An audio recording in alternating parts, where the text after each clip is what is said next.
Indus valley civilisation के बारे में डिस्कस करेंगे। सो इस पर्टिकुलर लेक्चर में हम लोग सबसे पहले बैकग्राउंड क्या था, बैकग्राउंड इन सेंस की स्टोरी क्या चली थी, कैसे लोगों को पता चला कि एक सिविलाइजेशन एग्जिस्ट करती थी वो भी इंडिया में, इसकी क्या स्टोरी थी पहले वो बताऊंगी। फिर एग्जाम पॉइंट ऑफ व्यू से आप लोगों को किन किन चीज़ों को याद रखना है, फिर हम उन चीज़ों को डिस्कस करेंगे। Right, so without wasting any time हमारा आज का लेक्चर स्टार्ट करते हैं। तो सबसे पहले ना हम थोड़ी सी जो स्टोरी के बारे में मैं आपको बता रही थी उसके बारे में डिस्कस कर लेते हैं। तो देखो, सबसे पहली बार 7th सेंचुरी में इंडियंस को पता चला था कि कोई सिविलाइजेशन इंडिया में एग्जिस्ट करती थी थाउजेंड्स ऑफ ईयर्स पहले। हुआ ये था कि इंडिया के पंजाब में रहने वाले कुछ लोगों को खुदाई के दौरान कुछ ब्रिक्स मिली थी, कुछ ईंटें मिली थी। बट क्या था ना, इस टाइम पीरियड में इंडियंस काफ़ी ज़्यादा एजुकेटेड नहीं थे कि वो ये समझ पाए कि ये कुछ एविडेंसेस है जो हमें ये बताने की कोशिश कर रहे हैं कि भैया इंडिया में कई सालों पहले कुछ सिविलाइजेशन जो है एग्जिस्ट करती थी। बिकॉज इंडियंस काफ़ी ज़्यादा अनएजुकेटेड थे इस टाइम पीरियड में, तो उन्हें लगा कि ये जो ईंटें हमें मिली है ये कुछ मैजिक है, ठीक है, ये कुछ चमत्कार है जो भगवान ने हम लोगों के लिए करा है ताकि हम हमारे घर बना सके। हमें मदद करने के लिए भगवान ने क्या करा है, इस मैजिक को करा है। सो बेसिकली यहाँ पर ये बताना चाह रही हूँ कि पहली बार 7th सेंचुरी में एविडेंस मिला था सिविलाइजेशन के एग्जिस्ट करने का। बट बिकॉज इंडिया इस टाइम पे काफ़ी ज़्यादा एजुकेटेड नहीं था, तो इस एविडेंस को उन्होंने सिर्फ एक चमत्कार समझकर इग्नोर कर दिया। ये था पहले एविडेंस के बारे में कि सिविलाइजेशन एग्जिस्ट करती थी, उसका ये पहला पॉइंट था। दूसरी बात करें, इसके बाद अराउंड 100 ईयर्स के बाद जब फाइनली ब्रिटिशर्स जो है वो इंडिया में आ गए और हम पर रूल करना शुरू करा, ये उस टाइम पीरियड की बात है जहाँ पर ब्रिटिशर्स को कहीं ना कहीं एक इन्फॉर्मेशन मिली थी कि यहाँ पर कुछ ब्रिक्स के एविडेंस जो है मिले थे डग आउट करने पर या एक्सकवेशन करने पर। तो सेम चीज़ यहाँ पर हुई कि इस दौरान में इन लोगों को भी ब्रिक्स मिली और इसके अलावा और कुछ पॉटरी और ये सारी चीज़ें भी मिली थी। बट क्योंकि ये लोग अब अवेयर थे कि ये ब्रिक्स का मिलना कोई आम बात नहीं है, बिकॉज इस समय ऑलरेडी ब्रिटिश एंड फ्रेंच जो है खोज करने पर ये पता कर चुके थे कि एक मेसोपोटामिया नाम की सिविलाइजेशन काफ़ी समय पहले एग्जिस्ट करती थी। मतलब उनके आर्कियोलॉजिस्ट ऑलरेडी इस चीज़ को डिस्कवर कर चुके थे मेसोपोटामिया सिविलाइजेशन के बारे में। तो उन्हें पता था कि ये ईंटों का मिलना कोई छोटी मोटी बात नहीं है, हो सकता है कि इंडिया में भी कोई सिविलाइजेशन एग्जिस्ट करती हो। बट यहाँ पर इन लोगों ने ये कह के इग्नोर कर दिया, यार ये इंडिया है, यहाँ पर कहाँ पर यहाँ पर कैसे ही कोई सिविलाइजेशन एग्जिस्ट कर सकती होगी। तो ये कहकर ब्रिटिशर्स ने इस टाइम पर इस एविडेंस को मिलना भी क्या कर दिया, इग्नोर कर दिया। तो ये सेकेंड टाइम था जहाँ पर क्लियरली ये पता चल रहा था कि कुछ एविडेंसेस ये क्लियरली शो कर रहे थे कि इंडिया में एक सिविलाइजेशन एग्जिस्ट करती थी। बट बिकॉज ब्रिटिशर्स को हमेशा से था कि वो लोग सुपीरियर है, राइट, उनको एक सुपीरियॉरिटी कॉम्प्लेक्स नाम की एक बीमारी थी, तो उस कारण से उन्होंने इस चीज़ को यहाँ पर क्या कर दिया, इग्नोर कर दिया। बट ये बात यहाँ पर दबनी तो नहीं थी, धीरे धीरे ये अफवाह जो है उड़ने लगी, ठीक है, बातें लोगों तक पहुंचने लगी यार कि यहाँ पर ब्रिक्स मिली है, कुछ ईंटों मिली है, कुछ पुरानी चीज़ें भी मिली है। अब यहाँ पर ये दो एविडेंसेस जो है यहाँ पर हुए। सो जो तीसरा एविडेंस था वो ये हुआ कि जहाँ ये इन्फॉर्मेशन, इन ईंटों का मिलना, अलग अलग पॉटरीज का मिलना और पुरानी चीज़ों का मिलना, ऑर्नामेंट्स का मिलना, ये चीज़ें और स्प्रेड हुई और इतनी ज़्यादा स्प्रेड हुई कि वो ब्रिटेन तक पहुँच गई। ये कब हुआ, ठीक है, ब्रिटेन तक पहुंची और उसके अलावा और भी बड़े बड़े लोगों तक ये बात पहुंचने लगी और यहाँ पर तवज्जो दिया जाने लगा कि यार हो सकता है कि यहाँ पर कोई सिविलाइजेशन एग्जिस्ट करती हो। ये चीज़ कब फैली और कैसे फैली उसके बारे में बताती हूँ। सो बेसिकली 1856 की बात है जहाँ पर इंडिया में रेलवे लाइंस को एक्सपेंड करने की बात की जा रही थी और यहाँ पर कराची से लाहौर तक एक रेलवे ट्रैक जो है बिछाना था। तो इस दौरान क्या हुआ था कि ब्रिटिशर्स के पास सामान जो है थोड़ा सा कम पड़ रहा था रेलवे ट्रैक्स को बनाने के लिए। तो इस पर्टिकुलर टाइम पीरियड में जहाँ पर ये लोग रेलवे ट्रैक्स ले डाउन कर रहे थे, उस समय खुदाई के दौरान फिर से जो है बहुत सारी ब्रिक्स मिली, ठीक है। अगेन यहाँ पर ब्रिटिशर्स थोड़े से हो गए, यार इतनी सारी ब्रिक्स मिलना कोई आम बात नहीं है, बिकॉज पहले तो ऑलरेडी ब्रिटिश गवर्नमेंट इस चीज़ को या ब्रिटिश कंपनी इस चीज़ को इग्नोर कर चुकी थी। बट अगेन जो है इन लोगों को बहुत सारी अमाउंट में ब्रिक्स मिली और ब्रिक्स के अलावा और भी दूसरी बहुत सारी चीज़ें मिलती थी। बट यहाँ पर ईंटों का मिलना पहले जो है काफ़ी ज़्यादा कॉमन हो गया। फिर से हड़प्पन वाले विलेज वाले आसपास जब ये लोग फिर से रेलवे ट्रैक ले डाउन कर रहे थे, अगेन इन लोगों को ये ईंटें मिली बहुत सारी। और बेसिकली ना ये ईंटों का मिलना ब्रिटिशर्स के लिए खजाने से कम नहीं था, बिकॉज जब ये लोग रेलवे ट्रैक ले डाउन कर रहे थे तो इन लोगों के पास मटेरियल की काफ़ी ज़्यादा कमी थी।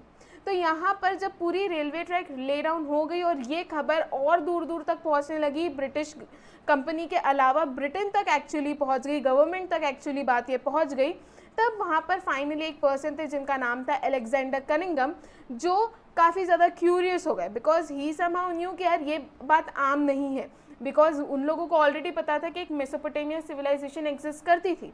तो यहाँ पर फाइनली जो है एक Archaeological Survey of India organisation establish की गई, जिसके डायरेक्टर जनरल अलेक्जेंडर कनिंघम को बनाया गया। नाउ अलेक्जेंडर कनिंघम जो काफ़ी ज़्यादा क्यूरियस, काफ़ी ज़्यादा हिस्ट्री में उनको काफ़ी ज़्यादा इंटरेस्ट था, वो फाइनली साइट पर आए और उन्होंने एक्सकवेशन करवाया।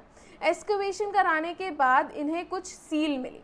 इनका एक्चुअली ना हो सकता था कि ये और ज़्यादा एक्सकवेशन करते, और ज़्यादा डग आउट करते तो और भी ज़्यादा इन्फॉर्मेशन मिल सकती थी, बट यहाँ पर इन्हें क्या हुआ था, एक सील मिली थी और इस सील पे क्या था, एक बुल बना हुआ था।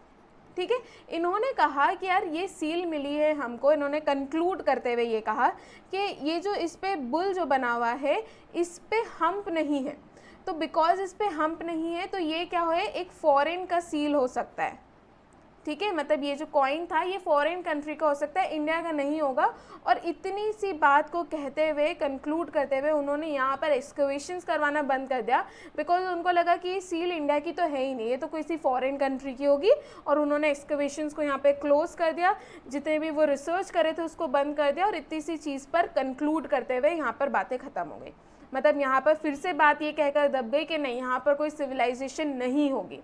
बट अभी यहाँ पर रुकना नहीं था। अब यहाँ पर 1920 में ASI के, मतलब that is archaeological Survey of India के, एक नए डायरेक्टर जनरल बने जिनका नाम था जॉन मार्शल। अब जॉन मार्शल ना अलेक्जेंडर कनिंघम से भी ज़्यादा क्यूरियस इंसान, ठीक है। इन्होंने क्या करा, इन्होंने पूरी एक टीम बना दी कि मैं ना पूरी एक टीम बनाऊंगा जिसमें थाउजेंड्स ऑफ लेबर्स एंड बहुत सारे ब्रिटिशर्स को इंक्लूड करके बहुत बड़ी टीम बनाई। और इन्होंने फाइनली हड़प्पन वाली साइट पर एक्सकवेशन करना शुरू करा। एक्सकवेशन करते करते बेसिकली इनका जो एक्सकवेशन की टीम थी उसे लीड करे थे सर दयाराम साहनी।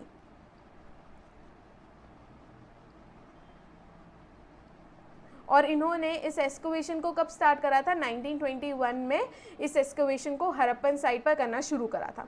तो एक्सकवेशंस करते वक्त जिसको दयाराम साहनी लीड कर रहे थे, दौरान ये पता चला कि ब्रिक्स के अलावा बहुत सारी और दूसरी चीज़ें मिली, ठीक है। और इसकी रिसर्च और स्टडी करने पे पता चला कि यहाँ पर एक्चुअली में एक सिविलाइजेशन एग्जिस्ट करती थी और उस साइट को, ठीक है, बिकॉज ये हड़प्पन वाली साइड सारी चीज़ें डिस्कवर हो रही थी, तो इसलिए उन्होंने उस समय सिविलाइजेशन का क्या नाम दे दिया, हड़प्पन सिविलाइजेशन, राइट। बट इसके एक साल बाद RD बनर्जी जो है, जिन्हें हम राखलदास बनर्जी कहते हैं, अगेन उस टाइम पर एक्सकवेशन करना शुरू हुए। और इस समय जो साइट डिस्कवर हुई थी वो मोहनजोदड़ो के आसपास हुई थी। जितने भी एविडेंसेस जो है वो मोहनजोदड़ो से मिले थे। तो इससे क्या पता चला, इनको दूसरी साइट मिल गई। तो इस तरीके से स्लोली एक्सकवेशंस हुए, एविडेंसेस मिलने लगे और इंडिया में फाइनली लोगों को पता चल गया कि यार इंडिया में थाउजेंड्स ऑफ ईयर्स पहले एक सिविलाइजेशन एग्जिस्ट करती थी जिसे हम इंडस वैली सिविलाइजेशन कहते हैं। अब बात यह है कि इंडस वैली सिविलाइजेशन नाम कैसे हो गया। अब ये जितने भी साइट्स जो मिली थी ये सब इंडस रिवर के अक्रॉस थी, जैसे कि हड़प्पा ले लो, मोहनजोदड़ो ले लो, ये सब इंडस रिवर के आसपास थी। इसलिए इन लोगों ने इस सिविलाइजेशन का नाम क्या रख दिया, Indus valley civilisation.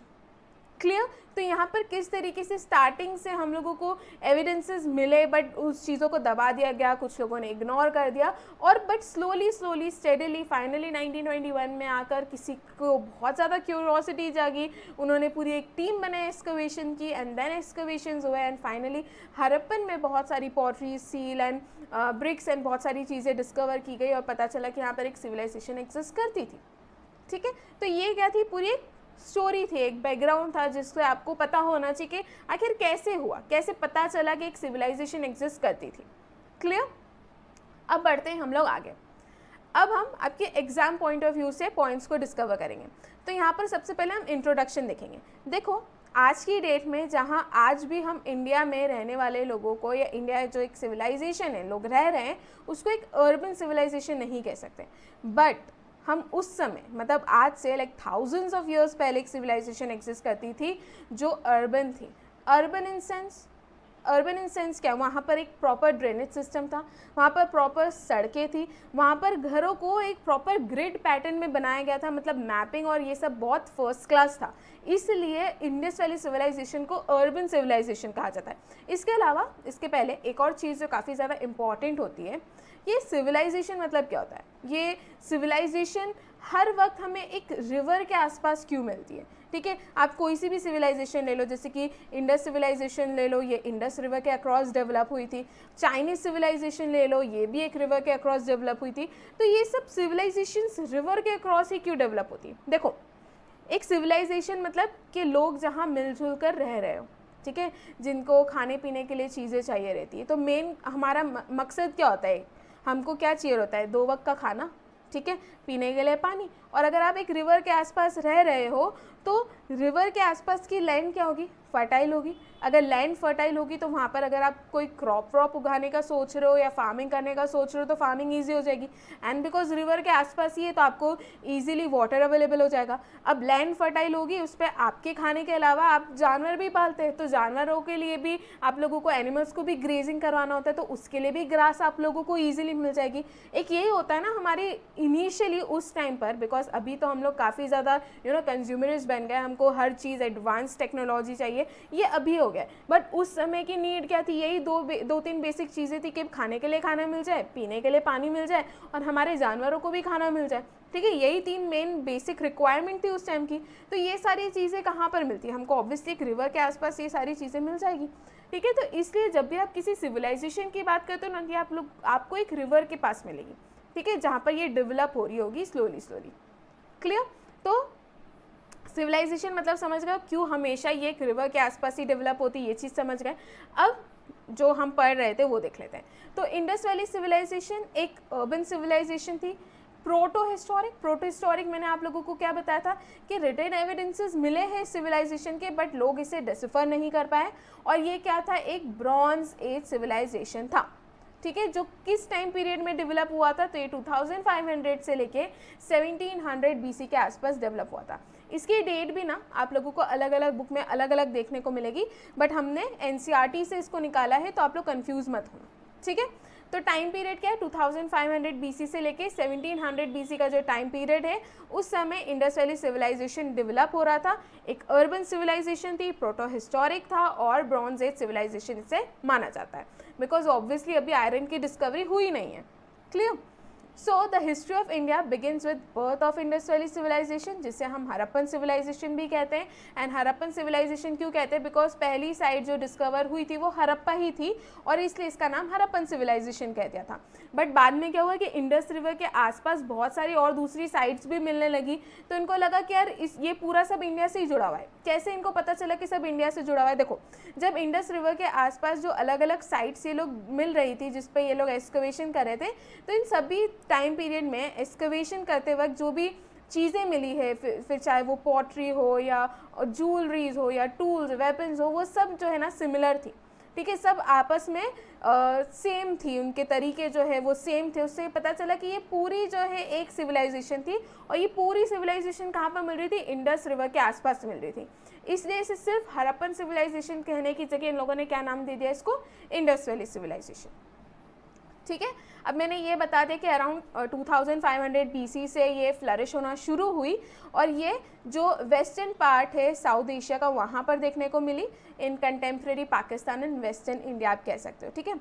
The Indus valley was home to largest of 4 ancient urban civilisation, that is of Egypt, Mesopotamia, India and China. मतलब इंडिया के अलावा 3 और बड़ी बड़ी सिविलाइजेशन जो है उस टाइम पर एग्जिस्ट कर रही थी, दैट इज मेसोपोटामिया सिविलाइजेशन, एक चाइनीज सिविलाइजेशन और तीसरी थी इजिप्शियन सिविलाइजेशन।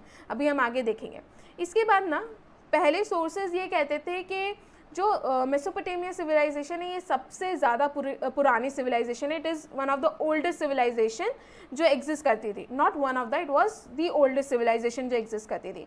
बट रिसेंट में कुछ स्टडीज़ के बेसिस पर कार्बन डेटिंग की टेक्निक से जो भी टूल्स एंड वेपन्स जो भी चीज़ें मिली है उनकी रिसर्च करने के बाद कार्बन डेटिंग टेक्निक से ये पता चला कि इंडिया में जो चीज़ें मिली है वो मेसोपोटामिया के टाइम पीरियड से भी काफ़ी ज़्यादा पुरानी है।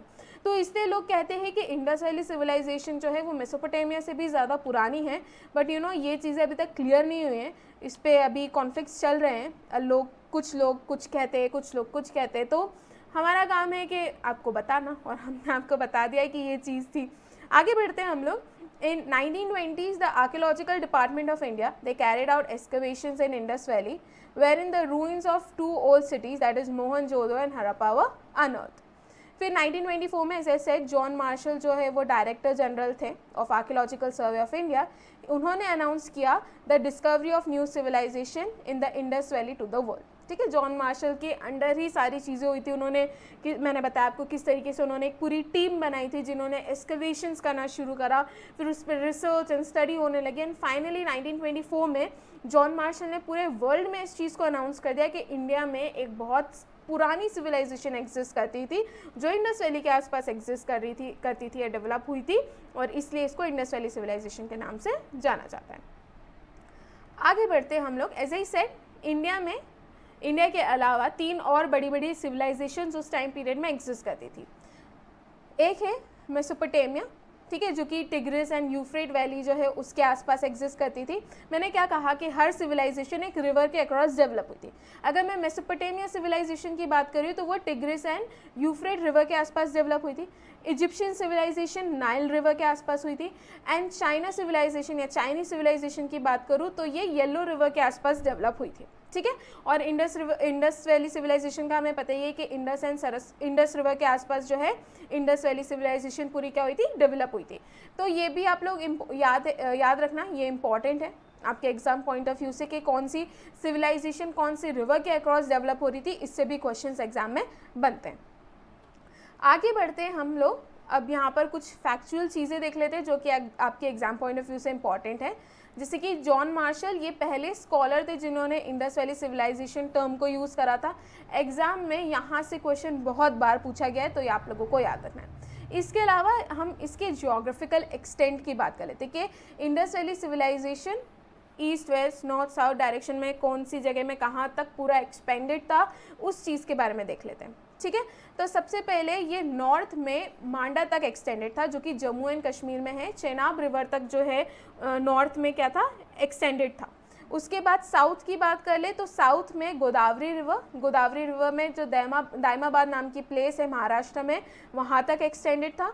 उसके बाद में वेस्ट की बात कर लूँ तो वेस्ट में सुत्का गेंडोर बलूचिस्तान दक्ष रिवर तक एक्सटेंडेड था। एंड उसके बाद में ईस्ट की बात कर लूँ तो आलमगीरपुर यूपी में जो प्लेस है वहाँ पर हिंडन रिवर तक एक्सटेंडेड था।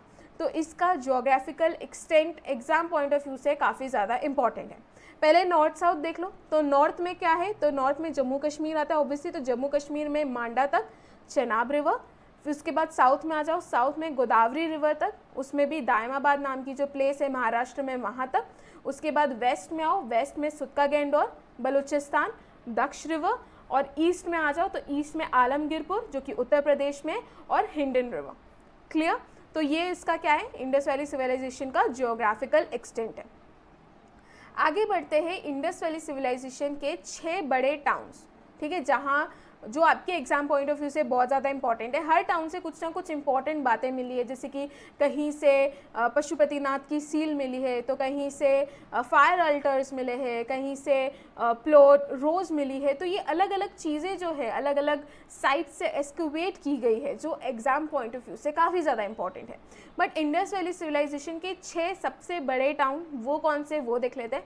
तो जो सबसे बड़ा था वो था मोहनजोदड़ो, उसके बाद हड़प्पा, गढ़वारीवाल, धोलावीरा, राखीगढ़ी और कालीबंगन।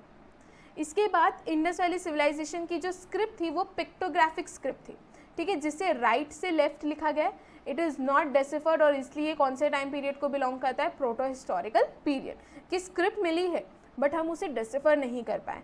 तो आईवीसी की स्क्रिप्ट किस फॉर्म में है, तो वो याद रखना, वो पिक्टोग्राफिक स्क्रिप्ट है। ठीक है, और इसको राइट से लेफ्ट की तरफ लिखा जाता था। अब जो आने वाली जो स्लाइड्स आपको देखने को मिलेगी आपकी एग्जाम पॉइंट ऑफ व्यू से वेरी वेरी वेरी इंपॉर्टेंट। हम लोग क्या क्या देखेंगे इन स्लाइड्स में?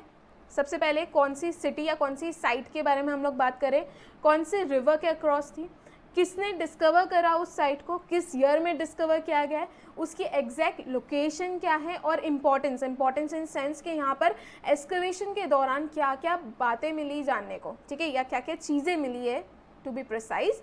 तो हम लोग वन बाय वन अब एक एक साइट्स को लेकर शुरू करते हैं। सबसे पहले मैं बात करूँ हड़प्पा की। हड़प्पा रावी रिवर के अक्रॉस सिचुएटेड है, ठीक है। इसे एक्सकवेट किसने करा था? तो मैंने आपको बताया था कि जॉन मार्शल ने एक टीम बनाई थी, उस टीम को लीड करे थे दयाराम साहनी, ठीक है। इन्होंने 1921 में हड़प्पा को एक्सकवेट करा था। इसकी लोकेशन की बात करूँ तो मॉन्टगोमेरी डिस्ट्रिक्ट है पंजाब पाकिस्तान में, वहाँ पर इसको एक्सकवेट किया गया था। इसकी इम्पॉर्टेंस मतलब इसके ये पॉइंट्स जो है वो बहुत ज़्यादा इम्पॉर्टेंट है। यहाँ पर अ रो ऑफ 6 ग्रैनरीज मिली है, ठीक है। यहाँ पर मदर गॉडेस की फिगराइंस मिली है, वेरी इंपॉर्टेंट। यहाँ पे 2 सिमेट्री मिली है, एक का नाम है R37, दूसरे का नाम है cemetery H, very important. Plus यहाँ पे कुछ ग्रेवयार्ड्स मिले हैं, ठीक है।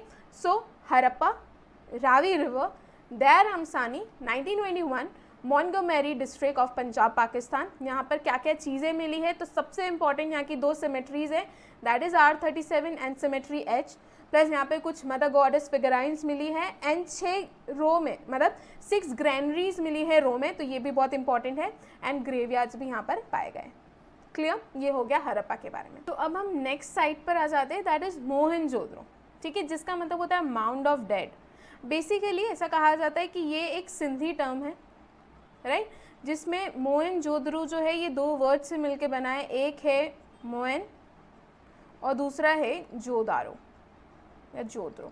सो बेसिकली मोहन जो है इसका मतलब होता है डेड, एंड जो जोदड़ो वर्ड है इसका मतलब होता है प्लेस, ठीक है। तो इसलिए इसको जब कंबाइन करके देखते हैं तो इसे कहा जा सकता है place of dead peoples. So basically क्या हुआ था, ये उसके डिक्लाइन से रिलेटेड है। डिक्लाइन इन सेंस कैसे कि जब मोहनजोदड़ो जो है उसका डिक्लाइन हो रहा था तो बहुत सारे लोग ऑब्वियसली मरे होंगे, डिक्लाइन है तो लोग मरे होंगे। जब लोग मरे होंगे तो उसके ऊपर लेयर बाय लेयर जमती गई होगी। तो यहाँ पर क्या हुआ, मोहनजोदड़ो के एक्सकवेशन के टाइम पर बहुत सारी जो है बोन्स मिली है, बहुत सारे स्केलेटन्स मिले हैं, जो ये कहा जाता है कि ये डेड लोगों के रहे, मरे हुए लोगों के। तो इसलिए मोहनजोदड़ो को माउंड ऑफ डेड कहा जाता है। क्लियर?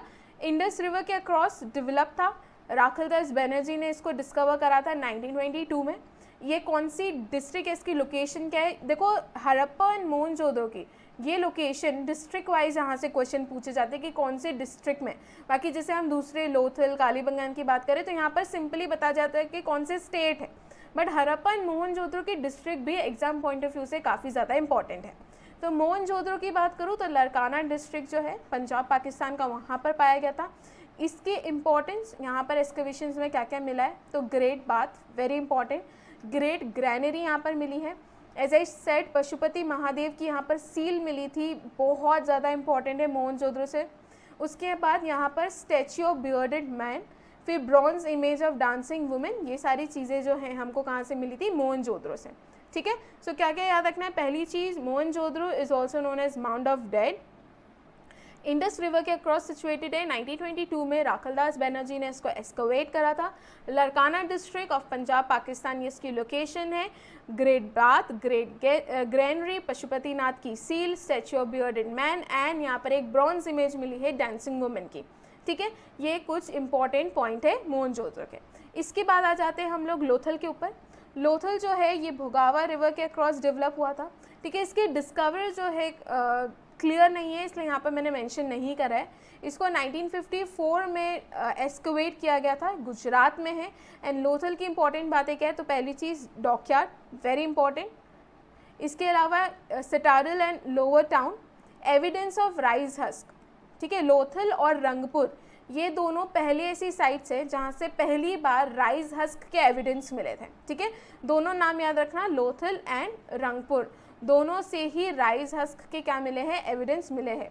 प्लस ये एक पोर्ट सिटी है एंड यहाँ पर डबल बरियल प्रैक्टिस की जाती थी। आई फील कि यहाँ का पोर्शन आपको दिख नहीं रहा होगा, तो मैं एक बार फिर से आप लोगों को रिपीट कर देती हूँ। सो पहली चीज़ लोथल डॉकयार्ड के लिए और एक पोर्ट सिटी है, इन दोनों चीज़ों के लिए काफ़ी ज़्यादा फेमस है।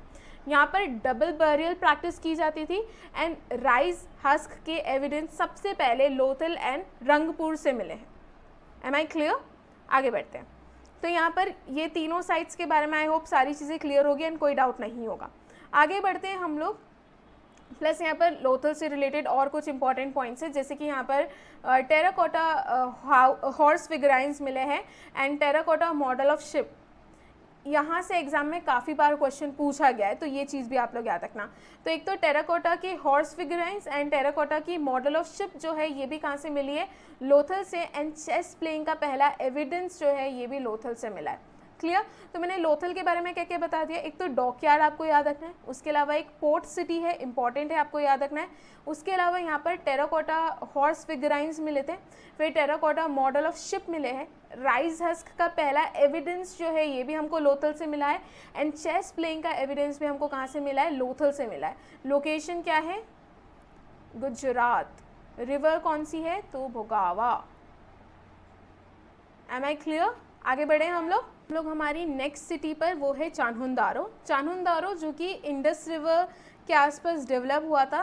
मंजुमदार ने इसको डेवलप करा था 1931 में। लोकेशन इसकी सिंध है। चान्हुंदारो की बात करूँ तो यहाँ पर कुछ इंपॉर्टेंट पॉइंट्स है जो आप लोगों को याद रखना है। ये इकलौती ऐसी सिटी थी जहाँ पर सिटाडल नहीं था, तो it was a city without citadel, और यहाँ से एग्जाम में क्वेश्चन पूछा जाता है। क्लियर? प्लस यहाँ पर ब्रॉन्ज फिगराइन मिला है बलक्काट का, और यहाँ पर बीड मेकिंग शॉप भी पाई गई है। तो चान्हुंदारो के बारे में क्या क्या याद रखना है, इंडस रिवर के पास में डेवलप हुआ था, मंजुमदार ने इसको डेवलप करा था, 1931 में इसको डिस्कवर किया गया था सिंध में, और it is a city without citadel. यहाँ पर ब्रॉन्ज फिगराइन मिला है बुलक्काट का, और बीड मेकिंग शॉप्स भी यहाँ पर पाई गई है। इसके बाद आ जाते हैं हम लोग धोलावीरा। धोलावीरा जो कि गुजरात में पाया गया था, इसको 1967 में जेपी जोशी ने डिस्कवर करा था। कौन सी रिवर के पास में है, तो लूनी रिवर के पास में इसको ये डेवलप हुआ था बेसिकली धोलावीरा। तो मैं गुजरात की दोनों सिटीज़ के बारे में पहले बताती हूँ। एक है हमने पढ़ा है दैट इज़ लोथल, दूसरा है हमारा धोलावीरा। लोथल जो कि काय के लिए फेमस है, उसकी पोर्ट सिटी के लिए, यहाँ पर एक डॉकयार्ड है उसके लिए काफ़ी ज़्यादा फेमस है। धोलावीरा काय के लिए फेमस है, ये भी वाटर से रिलेटेड एक चीज़ के लिए फेमस है, that is water management system. तो दोनों को ही आप कहीं ना कहीं इस चीज़ से लिंक करके देख सकते हो कि गुजरात की दोनों ही चीज़ें कहीं ना कहीं पानी से जुड़ी हुई है। ठीक है, Lothal port city and dockyard, and Dholavira water management system के लिए काफ़ी ज़्यादा फेमस है। इसके अलावा धोलावीरा का एक और पॉइंट है, ये एक लौती ऐसी सिटी थी जो 3 पार्ट्स में डिवाइडेड थी। उसके अलावा जितनी भी सिटीज़ इंडस वैली सिविलाइजेशन में थी वो सब 2 पार्ट्स में डिवाइडेड थी एक्सेप्ट धोलावीरा। तो धोलावीरा के दोनों ही पॉइंट काफ़ी ज़्यादा इंपॉर्टेंट है। एक तो it was city divided, it only city which was divided into 3 parts, and इसके वाटर मैनेजमेंट सिस्टम के लिए। उसके बाद आ जाते हैं हम लोग हमारी नेक्स्ट सिटी के ऊपर, दैट इज सुत्तागेंदोर। ये दस्त रिवर के अक्रॉस डेवलप हुई थी। स्टीन ने इसको डिस्कवर करा था 1929 में। लोकेशन है बलूचिस्तान। ये एक ट्रेड पॉइंट था हरप्पा एंड बेबीलोन के बीच में। एक ओनली इम्पॉर्टेंस इस साइट से रिलेटेड वो ये है। इसके बाद कालीबंगन इम्पॉर्टेंट है। घग्गर रिवर गोज ने डिस्कवर करा था, 1953 में डिस्कवर किया गया था, एंड राजस्थान में। क्लियर? यहाँ पर फायर अल्टार्स मिले हैं, कैमल की बोन्स मिली है, प्लॉ फील्ड्स यहाँ पे मिली है, very important, and wooden applause भी यहाँ से पाए गए हैं, ये भी इंपॉर्टेंट है। बट सबसे ज़्यादा इंपॉर्टेंट यहाँ पर फायर अल्टार्स मिले हैं, एंड यहाँ पर जो फील्ड है वो प्लॉट फील्ड्स थी, तो ये काफ़ी ज़्यादा इंपॉर्टेंट है। क्लियर? और कैमल बोन्स के एविडेंस भी यहाँ से मिले हैं। इसके बाद आ जाते हैं हम लोग सुरकोतड़ा। जेपी जोशी ने डिस्कवर करा है 1964 में, गुजरात में है अगेन सुरकोतड़ा। यहाँ पर हॉर्स के बोन्स पाए गए। देखो कैमल के बोन्स कहाँ से पाए गए हैं, तो कैमल के बोन्स मिले हैं हमको कालीबंगन से। ठीक है, हॉर्स के बोन कहाँ से मिले हमको, सुरकोतड़ा से। अगर मैं सुरकोतड़ा की बात करूँ तो यहाँ से यही एक क्वेश्चन है जो एग्जाम में बनता है। डिस्कवरर और इससे रिलेटेड तो अभी तक कोई क्वेश्चन बना नहीं है, बाकी इसकी लोकेशन पूछ ली जाती है, तो ये गुजरात में है, एंड यहाँ से हॉर्स के बोन्स मिले थे। इसके बाद बनावली की बात करूँ, RS बिष्ट ने डिस्कवर करा था 1974 में, हरियाणा में है। यहाँ पर भी बीड्स मेकिंग फैक्ट्री है, सुरकोतड़ा में भी है, बट बनावली में भी है, और बारले यहाँ पर पाया गया था। एंड एविडेंस जो है of both pre Harappan and Harappan culture, ये यहीं पर हमको देखने को मिला है। तो ये कुछ इंपॉर्टेंट साइट्स थी और उनसे रिलेटेड कुछ इंपॉर्टेंट एक्सकवेशंस जहाँ से एग्जाम में डायरेक्ट क्वेश्चंस बनते हैं। क्लियर। अब हम इंडस वैली सिविलाइजेशन की कुछ कैरेक्टरिस्टिक्स देखेंगे कि क्या है, क्या ऐसे पॉइंट्स है जो इंडस वैली सिविलाइजेशन को इंडस वैली सिविलाइजेशन बनाती है। Right, just kidding. अभी हम लोग क्या देखेंगे, इंडस वैली सिविलाइजेशन की कुछ कैरेक्टरिस्टिक्स। तो सबसे पहले हम लोग अर्बन कैरेक्टरिस्टिक्स देख लेते हैं। देखो, मैंने पहले ही कहा था, मैंने आपको 3 पॉइंट्स कहे थे कि इंडस वैली सिविलाइजेशन क्या है, एक अर्बन सिविलाइजेशन थी। ठीक है, कौन से टाइम पीरियड को बिलोंग करते हैं, ये प्रोटो हिस्ट्री में इसको रखा गया है। और ये क्या थी, एक ब्रॉन्ज एज सिविलाइजेशन थी। ठीक है, ये चीज़ मैं स्टार्टिंग में ही आपको बता चुकी हूँ। अब मैंने आपसे क्या कहा था कि ये एक अर्बन सिविलाइजेशन क्यों कहलाती है। अर्बन सिविलाइजेशन क्योंकि यहाँ पर जितने भी घर थे, ठीक है, आज भी इंडिया में एक ग्रिड पैटर्न में घर देखना एक बहुत बड़ी बात हो जाती है। ठीक है, बहुत मतलब बहुत बड़ी बात। पहले घर ऐसे होते थे कि ये घर बनाए और आसपास ऐसी स्पेस छोड़ दी जाती थी ताकि प्रॉपर जो है हवा आने जाने का घर में एक सोर्स रहे कि प्रॉपर हवा आ रही हो और जा रही हो। अभी घर बिल्कुल ऐसे चिपके हुए होते हैं, चिपके हुए। खिड़कियाँ तो आप लोग भूल ही जाओ। क्लियर। और जितनी जगह ना, जितनी जगह आप एक्वायर कर सकते हो ना, अतिक्रमण जिसे हम बोलते हैं घर बनाने में भी जो होता है, वो तो मैक्सिमम आज की केस में चल रहा है। ठीक है, कि हमारे पास गाड़ी रखने का शेड होना चाहिए, तो सड़क में ही आगे तक जो है अपने घर को बढ़ा दो कि गाड़ी रख लेंगे यहाँ पर। तो ये चीज़ें बहुत कॉमन है आज की डेट में जो देखने को मिलती है। बट अब सोचो उस टाइम पर, राइट, हज़ारों साल पहले का एक सिविलाइजेशन है जहाँ पर घरों को एक प्रॉपर ग्रिड पैटर्न में बनाया गया था कि सारे घर इस तरीके के दिखते थे, सब ऐसे बने हुए थे, स्क्वायर, सब स्क्वायर शेप में, सब एक प्रॉपर ग्रिड पैटर्न में थे। ठीक है, प्लस यहाँ पर बर्न्ड ब्रिक्स यूज़ की जा रही थी। क्लियर। यहाँ पर अंडरग्राउंड ड्रेनेज सिस्टम था, यहाँ पर फोर्टिफाइड सिटाडेल था। जो डोर एंड विंडोज़ थे घर के, वो यूजुअली जो है पीछे की तरफ बैकयार्ड से ओपन होते थे। इसका सिर्फ एक एक्सेप्शन है, वो है लोथल। ठीक है, लोथल में जितने भी दरवाजे थे वो मेन रोड की तरफ खुलते थे। बाकी जितनी भी इंडस वैली सिविलाइजेशन की साइड से उस सभी में दरवाजे पीछे की तरफ बैकयार्ड में खुलते थे। ठीक है, एक इंपॉर्टेंट पॉइंट है, इसे याद रखना। मैंने अभी आप लोगों को बताया था कि जो सिटीज़ है उनको 2 पार्ट्स में डिवाइड किया जाता था, एक्सेप्ट एक प्लेस थी जो मैंने अभी आप लोगों को बताई है, दैट इज़ धोलावीरा। धोलावीरा में सिटीज़ को कितने पार्ट्स में डिवाइड किया गया है, 3 पार्ट्स में डिवाइड किया गया है। ठीक है, बाकी जितनी भी IBC में जितनी भी सिटीज़ थी इंडस वैली सिविलाइजेशन में, उन सभी को upper part and lower part में डिवाइड किया गया है। अपर पार्ट जो हुआ करता था वो फोर्टिफाइड हुआ करता था।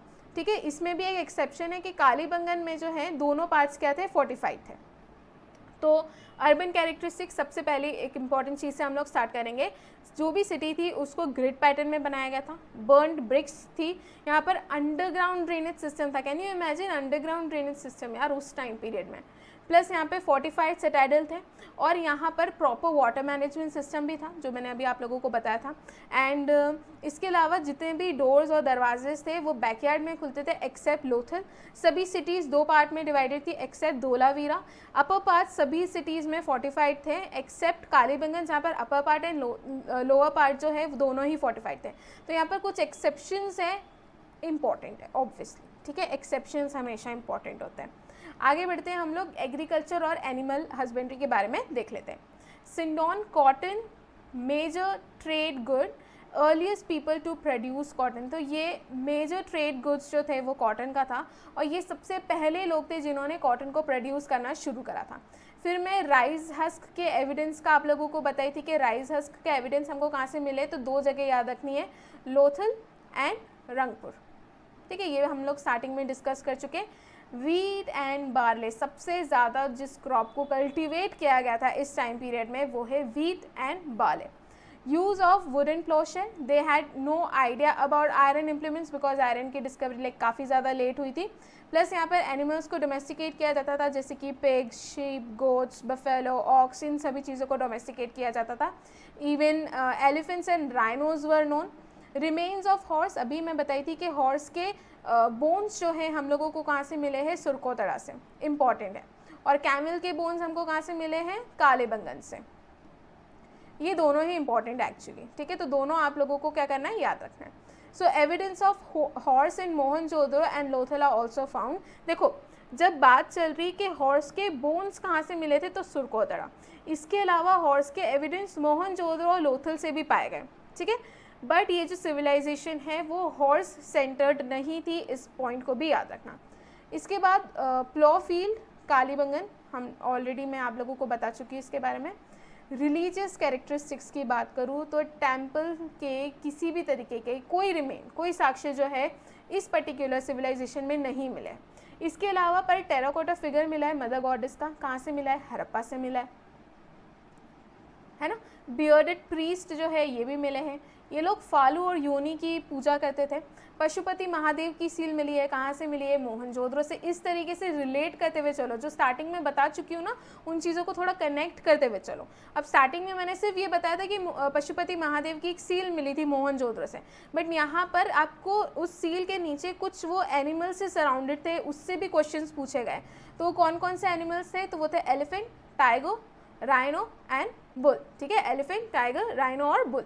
Surrounding him with 2 deer near his feet. तो इसको ना आप लोग ब्रेड से याद कर सकते हो, क्योंकि मैंने ऐसे ही याद करा तो इसलिए मैं आप लोगों को भी बता दे रही हूँ। बी से क्या हो जाएगा? बुल, आर से राइनो, ई से एलिफेंट एंड टी से टाइगर। इसके बाद फायर पॉट और अल्टार्स मिले हैं कालीबंगन से। ट्री एंड एनिमल की वर्शिप काफ़ी ज़्यादा इंडस वैली सिविलाइजेशन में की जाती थी, जिसमें पीपल के पेड़ की भी ये लोग पूजा किया करते थे। एंड 1 हॉर्न्ड यूनिकॉर्न जो है recognised as rhino and humped bull जो है दे वर कॉमनली वर्शिप। किस किस की पूजा करते थे जानवरों में? तो एक तो 1 हॉर्न यूनिकॉर्न और दूसरा राइनो की भी ये लोग क्या करते थे? पूजा किया करते थे। And use of amulets to ward off ghost and evil spirits, जो हम लोग आज गले में तावीज़ पहनते ना, ये सब उस टाइम पर भी एग्जिस्ट करती थी। ये मतलब ये नहीं बता रही कि उस समय भूत एग्जिस्ट करते थे। ठीक है, आगे बढ़ते हैं हम लोग। बरियल प्रैक्टिसेस की बात करें तो मोहनजोदड़ो में बॉडीज़ को जलाया जाता था, हड़प्पा में डेड बॉडीज़ को बरी किया जाता था। एंड वहीं पर मैं लोथल एंड कालीबंगन की बात करूँ तो यहाँ पर पैर में बॉडीज़ को क्या किया है? बरी किया गया है। क्लियर? तो ये तीनों अपने आप में ही काफ़ी ज़्यादा इम्पॉर्टेंट है। बरियल प्रैक्टिसेस, मोहनजोदड़ो में बॉडीज़ को जलाया जाता था, हड़प्पा में बॉडीज़ को बरी किया जाता था, एंड लोथल में मैंने ऑलरेडी आपको बताया था कि यहाँ पे डबल बरियल प्रैक्टिस थी। एंड लोथल एंड कालीबंगन में पेड बरियल प्रैक्टिस जो है फॉलो किया जाता था। ट्रेड की बात करूँ इंडस वैली सिविलाइजेशन की तो ग्रैनरीज़ की प्रेजेंस, वेट्स भी हमको मिले हैं एंड मेजर्स हमको मिले हैं, सील्स एंड जो भी यूनिफॉर्म स्क्रिप्ट जो है हमको जो भी ये सारी चीज़ें मिली हैं वो सिग्निफाई करती है कि इस टाइम पीरियड में ट्रेड एग्जिस्ट करता था। इसके अलावा ना ऐसी सिलेंड्रिकल सील्स मिली है। ये सिलेंड्रिकल सील्स ना मेसोपोटामिया की थी और ये सिलेंड्रिकल सील्स हमें इंडिया में पाई गई थी एक्सकवेशन के दौरान, जो क्लियरली बताता है कि इंडिया के या इंडस वैली सिविलाइजेशन के मेसोपोटामिया के साथ ट्रेड रिलेशंस थे। ठीक है, इसके अलावा barter system was widely prevalent. Lothal, Sutkagendor व port cities use for conducting trade. Trade destinations की बात करूँ तो Afghanistan, Iran and central Asia. Contacts with Mesopotamia civilization is also seen, जो कि सिलेंड्रिकल सील के एविडेंस हमको क्या चला है? पता चला है। हड़प्पन स्क्रिप्ट की बात करूँ तो स्टार्टिंग में ही बता चुकी हूँ कि पिक्टोग्राफिक स्क्रिप्ट थी एंड ये चीज़ें अभी भी हम लोग डेसिफर एंड डिकोड नहीं कर पाए हैं, इसलिए इसको प्रोटो हिस्ट्री में रखा जाता है। तो स्क्रिप्ट कैसी थी? तो पिक्टोग्राफिक थी नेचर में, not deciphered so far. They are recorded on seals and contains only few words and Harappan script is the oldest script in Indian subcontinent. इसके बाद ये तो मैंने इंडियन सब कॉन्टिनेंट में मैंने वर्ल्ड की भी सबसे पुरानी स्क्रिप्ट आप लोगों को लास्ट लेक्चर में बताई थी। सो आई होप आप सभी ने रिकॉल करके आंसर दे दिया होगा। अब आ जाते हैं हम लोग वेट्स एंड मेजर्स के ऊपर। तो यहाँ पर कुछ स्टैंडर्ड्स वेट्स एंड मेजर्स को यूज़ किया गया था ताकि जितने भी उनकी ट्रेड एंड कॉमर्स से रिलेटेड चीज़ें हैं उसके ऊपर एक प्रॉपर हिसाब रखा जा सके। यहाँ पर जो वेट्स है वो 16 के मल्टीपल्स में पाए गए हैं, वेरी इंपॉर्टेंट। हड़प्पन पॉटरी की बात करूँ तो हड़प्पन पॉटरी में जो भी पॉटरीज थी उस पर ट्रीज़ एंड सर्कल्स जो है, ठीक है, ये काफ़ी ज़्यादा बने हुए होते थे। तो ये इनकी पॉटरी को दूसरी सिविलाइजेशंस की पॉटरी से डिफ्रेंशिएट करती है। प्लस यहाँ पर red web pottery painted with black designs, ये भी हड़प्पन पॉटरी में देखा गया है। लाइफस्टाइल की बात करें तो लोथल एंड चनहुंदारो से बीड मेकिंग फैक्ट्रीज पाई गई है। कॉटन एंड वुलन क्लोथ्स देखने को मिला है। एंटरटेनमेंट के लिए डाइज एंड हंटिंग यूज़ किया जाता था। ब्लैक पेंटेड यूटेंसिल्स, स्वॉर्ड के कोई भी एविडेंस नहीं मिले, जो क्लियरली शो करता है कि काफ़ी ज़्यादा पीसफुल सोसाइटी थी। क्लियर? इसके बाद statue of Indus valley civilization, तो discovery of bronze statue of a naked women and a bearded man steatite statue, ये दोनों मिले हैं, दोनों ही स्टैच्यूज़ इंपॉर्टेंट हैं जो पाए गए हैं।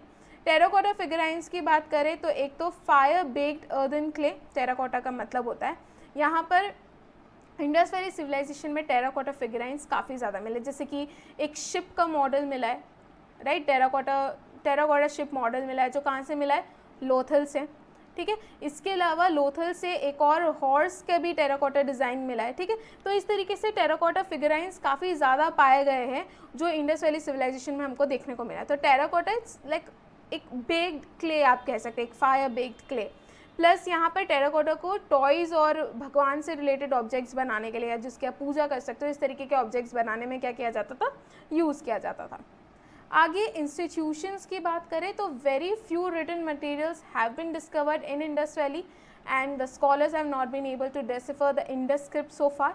As a result, there is a difficulty in understanding the nature of the state and institutions of Indus Valley civilization. ऐसे ये चीज़ें ना मैं आप लोगों को स्टार्टिंग में ही समझा चुकी हूँ कि ये प्रोटो हिस्ट्री वाला टाइम पीरियड है, यहाँ की स्क्रिप्ट पिक्टोग्राफिक थी, तो लोग क्या है उन चीज़ों को डेसिफर नहीं कर पाए, इसलिए यहाँ पर उनके नेचर को, ठीक है, इंडस वैली सिविलाइजेशन की स्टेट को, उनके नेचर को समझना लोगों के लिए क्या हो गया, डिफ़िकल्ट हो गया। प्लस यहाँ पर किसी भी तरीके के कोई टेम्पल्स नहीं मिले, ये भी हम लोग स्टार्टिंग में देख चुके हैं।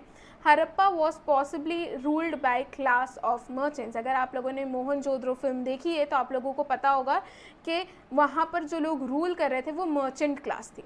If we look for a center of power or for depictions of people in power, जो archaeological records है, they provide no immediate answers।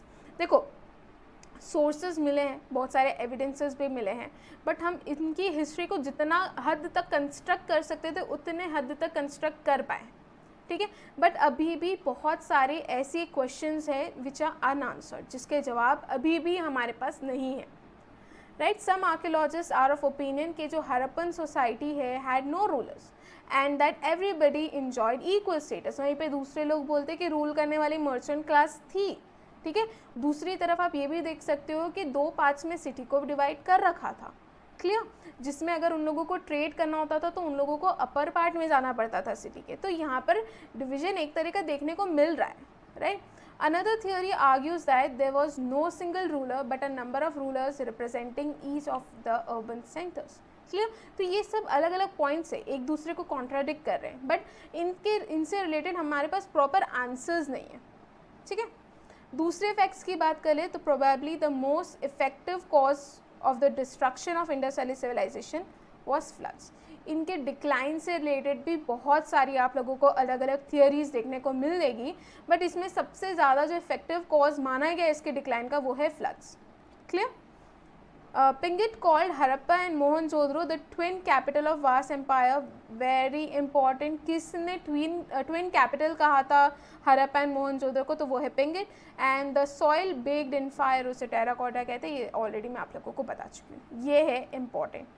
As I said, Indus valley civilisation के डिक्लाइन से रिलेटेड अलग अलग थियोरीज अलग अलग लोगों ने दिए, उसके कोलैप्स के अलग अलग रीज़न दिए गए हैं, ये वो लोग हैं और ये उनके द्वारा दिए गए रीज़न है, क्लियर। तो जैसे कि कैनेडी ने कहा था कि आईवीसी डिक्लाइन हुआ था नेचुरल कैलामिटी के कारण। मोर्टाइमर विलर्ड इम्पॉर्टेंट है, इन्होंने कहा था आर्यन इन्वेजन के कारण आईवीसी डिक्लाइन हुआ था। गॉर्डन चाइल्ड ने कहा था एक्सटर्नल एग्रेशन के कारण। स्टीन एंड गोश ने कहा था क्लाइमेट चेंज के कारण। अनस्टेबल रिवर सिस्टम जो है इसके कारण आईवीसी डिक्लाइन हुआ था, ये लैम्ब्रिक ने कहा था। अर्थक्वेक के कारण हुआ है, रॉबर्ट रेक्स ने कहा था। और इकोलॉजिकल इम्बैलेंस के कारण हुआ है, फेरसर्वीज ने कहा था।